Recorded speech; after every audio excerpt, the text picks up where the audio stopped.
Hey, what's up guys? This is Rotary Swing Tour certified instructor Chris Tyler back again with a brand new video this week with an awesome student swing transformation. This is Andrew who came to Rotary Swing about 12 to 13 months ago and has made an awesome swing transformation and taken his handicap all the way from an 11 down to a 1.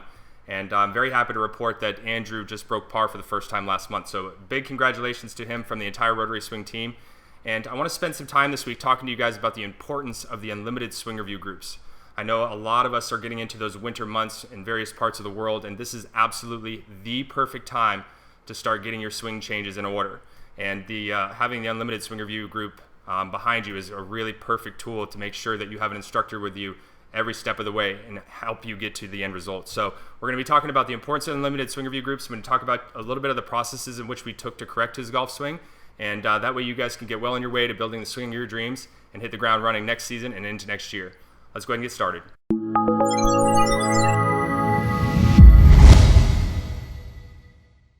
Okay, so the first step that Andrew took in his swing transformation was joining a group. And the way you would join an unlimited swing review group, for those of you that don't know about this, you would simply go to the home page here and just scroll all the way to the bottom in the footer of the website. There are other places that you can access this page, but this is the easiest one for us to find right here from the home page.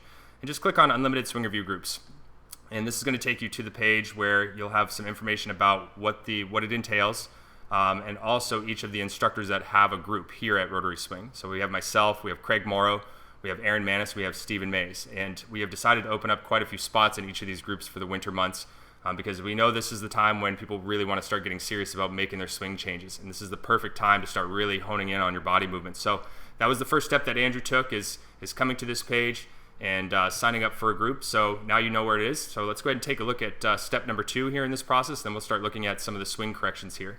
Okay, so step 2 in the process was actually just submitting swings for review. So what he did was he navigated to the swing review section here, said get a swing review. And I was able to upload some videos here to the website. So I'm just going to go ahead and submit videos I've already uploaded. And this is going to give me the ability to load these swings up. Here they are down here. I can go ahead and select these, go ahead and go to the next option and go to the final step. This is where Andrew can leave me some notes about the stuff, a little bit about himself, a little bit about his game, a little bit about where he's wanting to go. This is a great way to communicate with us instructors because I know a lot of times you guys may have questions. So don't forget to put in your notes here. We definitely read through all of those, and that helps us stay on the same page with you with what you're working on. So that was the very next step. And now after he submitted this, what we did was we took a very long look at his golf swing from beginning to end. And then this is going to lead us into step number 3. But step number 1, obviously joining a group. Step number 2, getting those swings in for us to take a good long look at. And step 3 is where we start putting the rubber to the road. Okay guys, so here we are at step number 3, and this is a actual look at the back end, or what an instructor at Rotary Swing actually sees on their screen when you guys submit swings for review. So it's going to look a little bit different than what you probably see in the self-analysis tool. So what we have is all the student swings down here on the right-hand side of the screen. We have all the model swings that are preloaded. We have your student notes that come into us. We have the date requested, and then down here we have previous reviews. So we click on that, we can see what we've talked to you about in the past. We have our recommended videos tab, so all the videos that we have on the website, we attach those videos with the corresponding changes. And then the finalize and submit. Once the video is done being compressed, this is where we start to give you ratings if you choose to have the ratings done for your swing, and you can watch your progress. Some people elect not to have the ratings adjusted, but just keep in mind we can do that for you.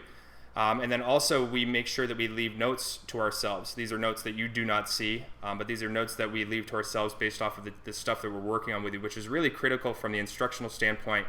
That way we keep an eye on things, because some things may work for you, some things may not work for you. So the way we started step number 3 is I do a complete overview of the golf swing. I look at setup position, and then I watch the golf swing as a whole. And you can see here that he likes to get the club working back in behind his hands. Hands pop outside. And then you see that he ends up in a position here at the top of the swing where his right elbow was a little bit deep and his club is now across the line. So I knew that position was going to ultimately lead to some sort of compensations in the downswing. So I had to look at what his impact positions look like. And you're going to see here down at impact that his right heel's way up off the ground here, which has now caused his hips to come quite a bit forward. Okay, and when the hips come forward like this is making the spine angle start to shift.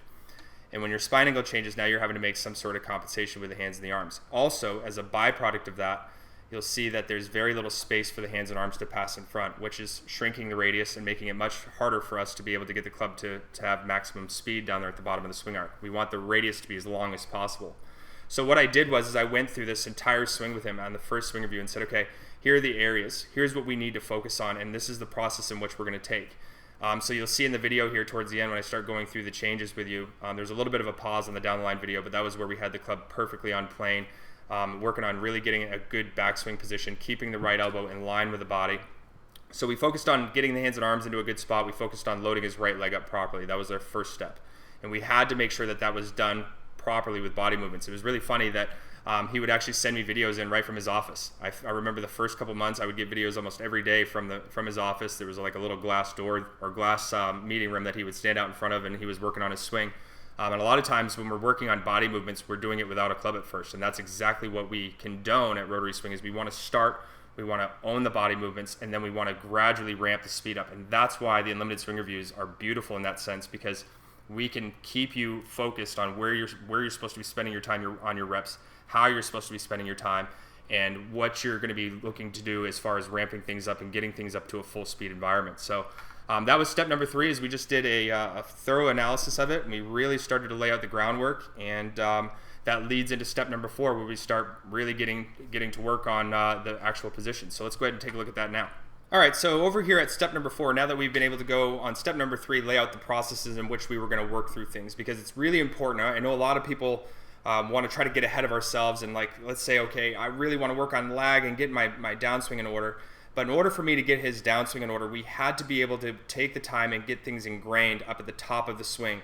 Otherwise, the stuff going down would not have made a lot of sense. You got to remember, if you have a position at the top of the golf swing that's less than ideal, which he did, then I would, as an instructor, have to give you some sort of compensation in your downswing in order to fix that. So what you're going to see here now, we made some minor setup adjustments, but you're going to notice at the top of the swing here that his right elbow is now in a very good spot with his body. It's not flying in behind him. His hands are in a good vertical position here. Okay, you see his hands up above his right shoulder, and notice the difference in his legs as well. You can see a little bit of a window here. When the hips have over-rotated, or they become unstable like this allows the body, or I'm sorry, allows the spine to continue to over-rotate, and that can cause the golf swing to get more long and out of control and make for a lot of inconsistencies in the swing. So we really focused on loading his legs up properly. And you can see that we got this ingrained. This took several months, and it was a lot of blood, sweat, and tears. And we started by focusing on making sure the legs were working properly. Then we worked on making sure the body was turning properly on that trail leg. And then we started to focus on the arms. And that's where he could submit on a day-to-day basis if he needed, or a week-by-week basis, and we could keep an eye on the movements that he was creating. So that's another just great benefit to it. And I will say this, one of the other great benefits to the unlimited swing review process is that a lot of times if you do the regular swing reviews, you don't have a chance to communicate back with us instructors. And I know that can be a hard thing, but you can definitely do that with just posting comments under the video player. But with the unlimited swing reviews, what you can do is you can resubmit your same videos and say, hey Chris, I got some questions here on my swing review, like either something didn't come through clear enough, or I need some different information, this may not be jiving, or you can just leave us some feedback. And a lot of the students take advantage of that, and that's a really great feature, because I love having a streamlined form of communication with all the people that I get to work with, and I'm sure the other instructors will say the exact same thing. So just keep that in the back of your hat, that it's a great way to be able to communicate with us on a day in and day out basis. So just going back into the processes here, so you see that he had a little bit of a pause at the top, but you'll see that we worked on shifting left, and now we've got that space I was talking about. Right heel down on the ground here. All right, and let's look at it from down the line. Let's get these lines off of here. So you can see the difference here. Right heel's way up off the ground, spinning his body open, bringing his hips forward. Heel down here, got lots of space for his hands and arms to pass in front, and he keeps the heel down long time here while he's releasing the club. You see the club releasing out in front of the body. Now what that does for us, it helps our body get on the brakes. The right foot acts as a brake, so we can allow the hands and arms to act independently and allow the club to release with maximum speed at the bottom of the swing arc. All right, so that is step number 4, and I'm going to make step number 5 really easy on you guys. Step number 5 is just taking your new swing and showing it off to your buddies and really reaping the rewards. And I know Andrew's really, really excited and has really said some great things about the processes in which we do things here at Rotary Swing, and is a big advocate and knows that if he can do this, he knows that you guys can do it, because he never had any formal training. And to be able to get himself to an 11 handicap and really plateau at that point and then finally taking the plunge to get some good instruction and getting him down to a 1 handicap. He knows that this is beneficial to anybody. So I strongly encourage you guys, those of you that are really serious about taking that step and really getting to work on your swings, to join the Unlimited Swing Review process, and let's get to work on building the swing of your dreams.